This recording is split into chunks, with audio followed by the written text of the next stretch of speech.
So for today's breakfast bite, I have with me Bryony Baker. Hello, Bryony. How are you? I'm very well. Thank you, Nathan. It is Bryony, not Bryony. Oh, sorry. No, that's okay. I know it's an unusual name, and I've definitely had worse. I remember I was in America and a guy thought my name was Baloney. Oh dear. Totally different thing. So yeah, it's Brian. It's like the boy's name Brian, but with an E sound. Okay. But I'm very well, Nathan. How are you today? I'm very well, thank you.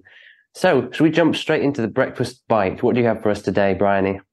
Yes, absolutely. Yeah, well, following on from what Pete shared last week, I think he shared that here in our church in Life Church Lancashire, which is based in Burnley and serving the region of East Lancashire and beyond, we've been exploring the compelling account of the early church.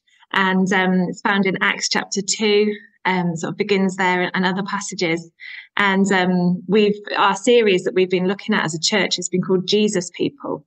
And we've been exploring who are we as a people, as the people of God, as a collective of individuals who are following Jesus. And I'd love to read for you again the passage that Pete read last week, because this passage has got so much to give. Yeah, and absolutely.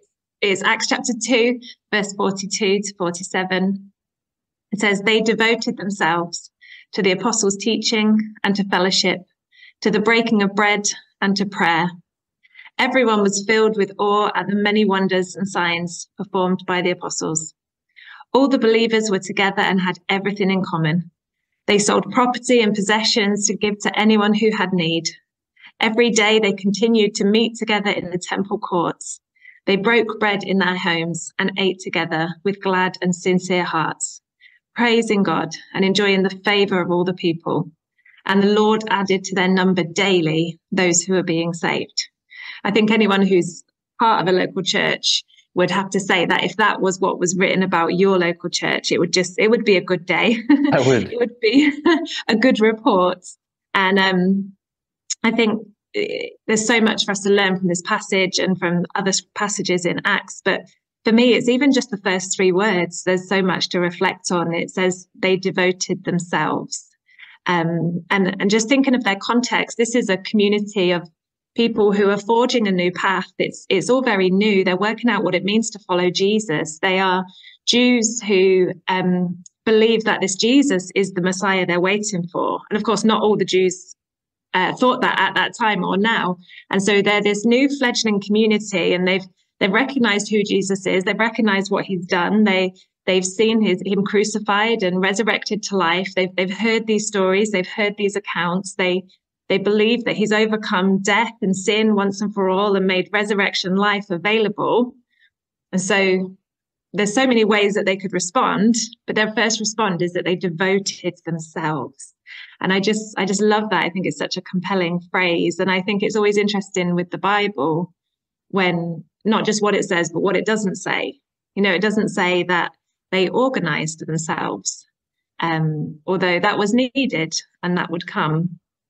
It doesn't say they turned up out of habit or obligation, which maybe for some of us, that's how we find our relationship with church or our relationship with God sometimes. Or it doesn't say they expected someone to do it for them, you know, that they delegated the responsibility for their spiritual growth to someone else. It says they devoted themselves, and it talks about the things they devoted themselves to. But I think this word devotion is just so compelling, so inviting. And I think for me, it could probably define it as commitment fueled by deep affection.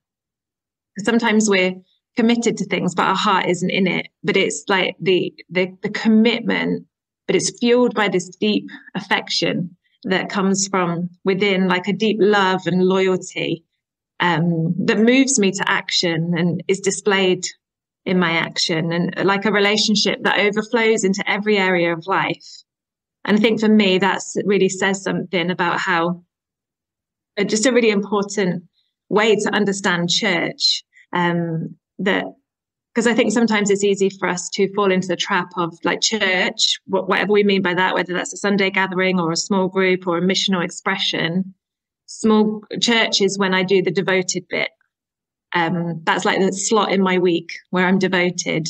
Or even actually when I go to church, someone else does it for me, like the person leading worship or the person preaching or the person running kids ministry.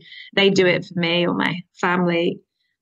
And that's when I do my devoted bit. But actually, I think if we saw church as each of us in our daily lives are devoting ourselves and committing ourselves to Jesus, and then we come together on a Sunday or a Thursday night or a Wednesday afternoon, and it's this like explosion of devotion that just spills out into each other and encourages each other and builds each other up, inspires each other, and then we're kind of sent back out to the rest of our lives to live these lives of devotion. I think that's actually a really beautiful way to see the church. And I just love this phrase at the start of this passage. They devoted themselves, that they didn't expect someone else to do it for them. They didn't turn up out of habit or obligation. And I think that's just such a challenge, such an inspiration and an invitation for us today to live lives where we're taking responsibility for our walk with Jesus, our relationship with his church. And I guess that's maybe something just to leave our listeners with this morning. Just a good question to reflect on maybe throughout this day and this week. You know, what are the ways in which we're taking responsibility for our relationship with Jesus? Or are we expecting someone else to do it for us? Because the model of the early church is that they devoted themselves. Great. Thank you, Bryony. That's a really good thought for us to think about. You know, are we devoted ourselves, or are we allowing other people to devote themselves to God on our behalf? Yeah, it's a challenge. Yeah, great. Well, thank you. That was a very good breakfast bite for the wake-up call this morning. Oh, no problem. Yeah, thank you. Look forward to hearing another one soon. Thank you so much for joining me. Oh, no problem. Thanks for having me, Nathan. Bless you. Bye-bye. Bye-bye.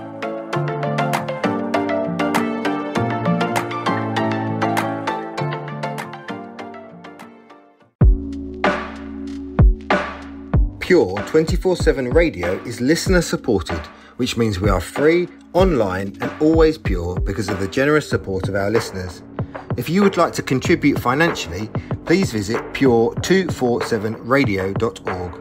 If you'd like to find out how we use your money, please visit the Our Cost section. Any donation of any size will help keep us on air and broadcasting for free. Thank you.